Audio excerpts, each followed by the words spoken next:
Hello and welcome back to my channel. This was actually a video that was requested by you guys, so thank you so much, and thanks for all the love on all the latest videos, it means a lot.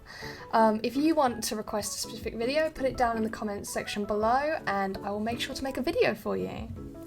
So in today's video we're going to be looking at how to draw girls standing.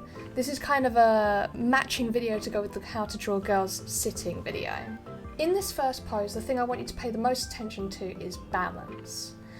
A nice little technique I learned a little while back from a challenge that I don't even know if it's still running, but it was called the Trinket Challenge, was this idea that if you want a character to feel strong and balanced, you need a direct line between their chin, or the weight of their head, and the floor. And a great way to do this with a moving character is to line up the chin with the heel. So you can see here I have a straight line down the middle, and then I can let the rest of the body bend around it. With this next one, something I really focused on was trying to add curves and fullness to the body.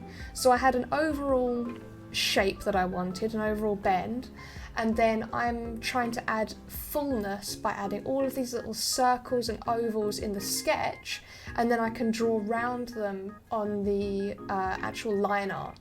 So we get these nice little bumps and curves all over the body that really make it feel like a real human body. One thing that can really help your poses is to add subtle changes or breaks in the silhouette. This is something we touched on a little bit with the characters whilst they were sitting down, but it really shows off when they're standing up.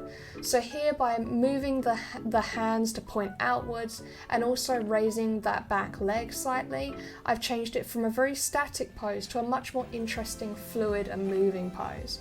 And this can be really helpful for making your characters seem like people you actually want to interact with. With this one, this was inspired by a pose I absolutely love from the Graphic Shah books, the How to Draw Manga books. In that, I wanted to create a design that captured the same softness and gentleness that they had designed. So here I'm using these very gentle sloping lines, and I'm using them all the way throughout the body with very few little points, and that kind of creates an overall calmness on the design. By using that, I can kind of tell you a bit more about the character, and we could turn this either into a very sweet character or into something more ethereal. This next one is a very static, front-facing view, the kind of thing that you'd need if you were making a game asset or something like that. One thing that I think people can get a bit confused with this kind of pose is they mix up how much asymmetry and how much symmetry they should use. So what I'm trying to demonstrate here is that there is an overall symmetry to the body where both sides are very, very similar, not perfectly the same. However, the actual body parts themselves are not the same on both sides. And I'm sure many of you have heard of the snowman issue, where you end up with little lumps all over the body instead of smooth muscles. That's where I think it's really important to learn where the widest and shallowest parts of each part of the body are, and then make sure you always stick to that regardless of what style or weight your character is. And you get these nice diagonal lines of movement. With this pose, I wanted to show off how you can add more dynamism to a character, more action. So with this character, what I'm doing is I'm opening up features. So I'm widening the gap between the legs, so we get this negative space, and that creates more of a dramatic silhouette. Think of it like a cross that you're creating, which is very dramatic. And then I'm also widening the gaps between the fingers, and also widening a gap between the arch of the back and the arm. And this creates this sort of rigid energy, which is great for your action characters. I'm now doing the opposite with this character, so I'm closing aspects of the character. I'm thinking of this character as being very shy or very nervous, and that kind of character wants to hide themselves away. So let the features of the body hide other features. Here I'm letting the arms cover up most of the torso. You could add aspects like hair that could cover up a lot of the face.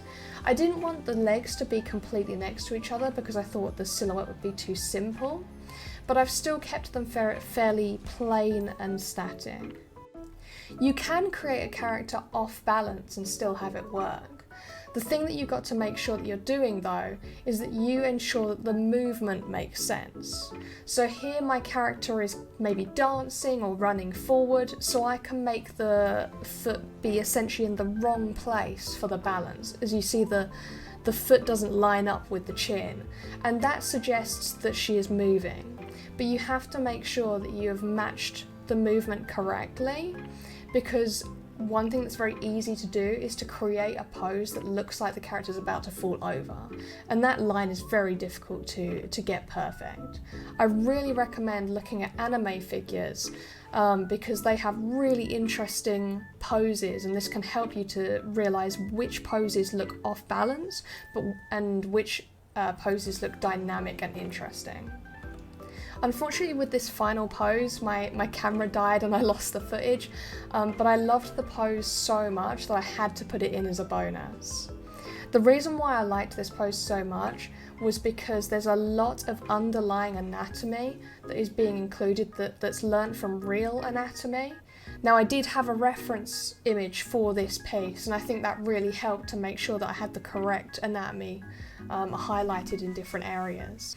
But one thing I want you to notice are the areas on the legs and the arms where there are these very subtle raised areas, and that's where a muscle is, and they're not necessarily the muscles you think of straight away. So that's why it's really important to learn anatomy, because you know what you're drawing. Even if you're looking at a reference, you know which muscles you want to emulate and which ones you don't need so much in your style. Anyway, I hope that's helped you today. Nice quick video of some different poses for your standing characters. Don't forget to like and subscribe if you want to see more. It really does make a big difference. And drop a comment down in the comment section below so that I know what you want to see next. Thanks for watching, bye!